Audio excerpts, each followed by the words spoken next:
How to create AI agent in ClickUp. Hi guys, welcome back to my channel. In today's tutorial, I'm going to show you step by step how to create an AI agent in ClickUp. So if you don't know yet, ClickUp is a work management platform that lets you have a workspace so you can manage all your tasks, all your details and others. And in this video, we're gonna talking about AI agent from ClickUp. So if you want to create it, you can open your ClickUp dashboard and then go ahead to the this icon. This is the super agents. You can click it, and there are recommendation from ClickUp.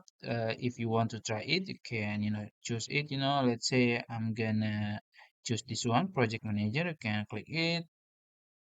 So it will brings you to this page, which is the Brain AI from ClickUp, and it automatically send a prompt to the Brain AI to help you to create a project manager super agent.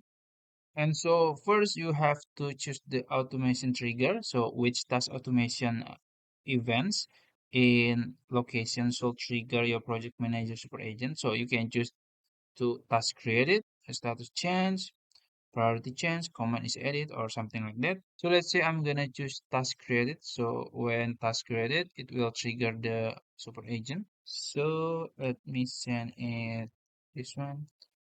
And then as you can see, you have to answer this question. So what's the agent have to do if the new task created? So this is for example, let's say this one. I'm going to choose this one just for example. Okay, and missing assignee or due date, you can choose whatever you want. So,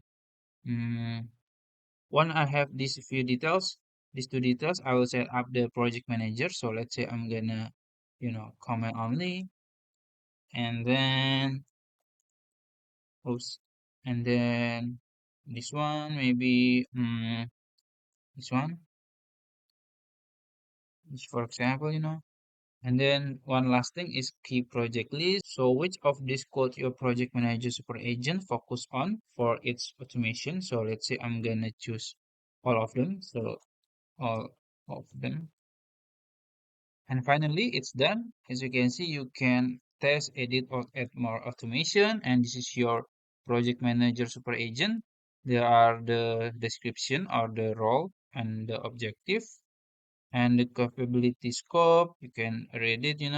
If you want to test it, you can just click let test it with a new test.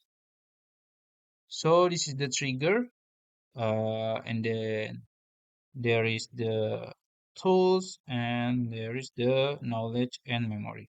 And then you will get the instruction to do it. You can read it and you can try it.